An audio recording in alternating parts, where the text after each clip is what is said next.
Small while they stood, with heart and hearty face, on their bold breasts deep wounds and hurts to bear, but fled away, and troubled in the chase their ranks disordered be with too much fear. Rinaldo followed them from place to place, till quite discomfit and dispersed they were.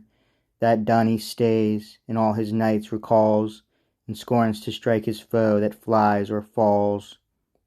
Like as the wind stopped by some wood or hill, grows strong and fierce, tears boughs and trees in twain, but with mild blast more temperate, gentle still, blows through the ample field or spacious plain. Against the rocks, as sea waves murmur shrill, but silent pass amid the open main. Rinaldo so, when none his force withstood, assuaged his fury, calmed his angry mood. He scorned upon their fearful backs that fled to wreak his ire and spend his force in vain. But 'gainst the footmen strong his troops he led, whose side the Moors had open left and plain. The Africans that should have succoured that battle, all were run away or slain. Upon their flank with force and courage stout, his men-at-arms assailed the bands on foot. He brake their pikes, and brake their close array, entered their battle, felled them down around. So wind or tempest with impetuous sway, the ears of ripened corn strikes flat to ground. With blood, arms, bodies dead, the hardened clay plastered the earth. No grass nor green was found. The horsemen running through and through their bands, kill, murder, slay. Few 'scape, not one withstands. Rinaldo came where his forlorn Armide sate on her golden chariot mounted high. A noble guard she had on every side, of lords, of lovers, and much chivalry. She knew the man when first his arms she spied. Love, hate, wrath, sweet desire strove in her eye. He changed some deal his look and countenance bold. She changed from frost to fire, from heat to cold. The prince passed by the chariot of his dear, like one that did his thoughts elsewhere bestow, yet suffered not her knights and lovers near their rivals so to 'scape withouten blow.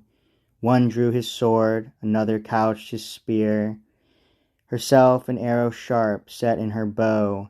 Disdain her ire new sharped and kindled hath, but love appeased her, love assuaged her wrath.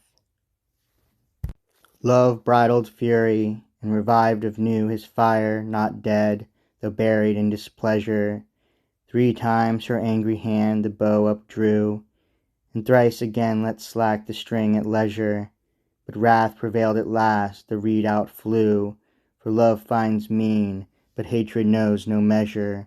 Out flew the shaft, but with the shaft this charm, this wish she sent, Heaven grant it do no harm.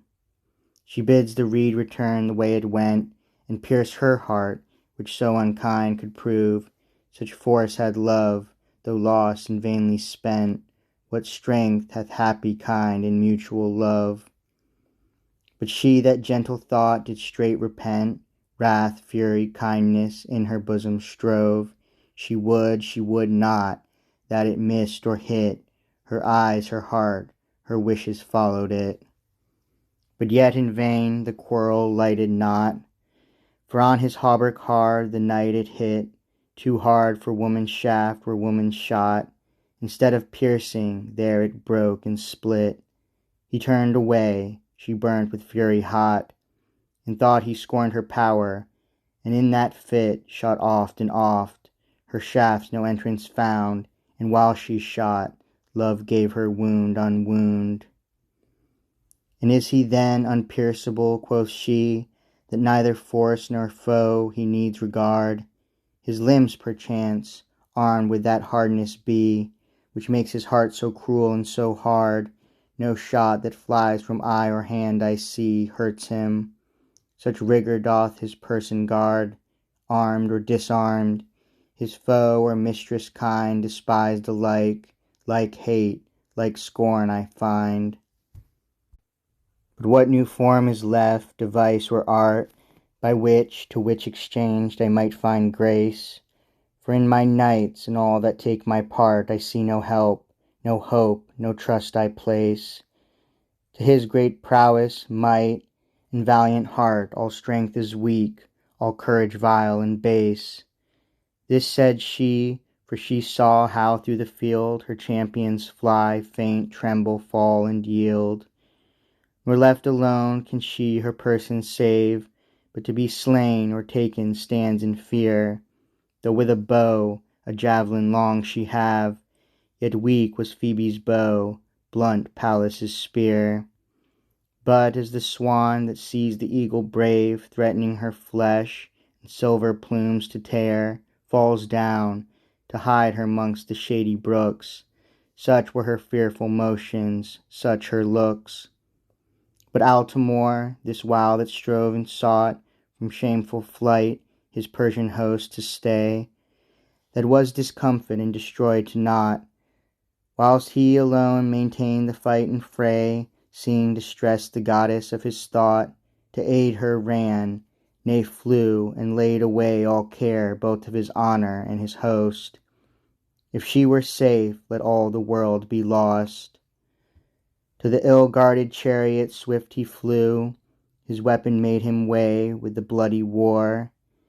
Meanwhile Lord Godfrey and Rinaldo slew, his feeble bands his people murdered are. He saw their loss, but aided not his crew, a better lover than a leader far. He set Armida safe, then turned again with tardy succour, for his folk were slain.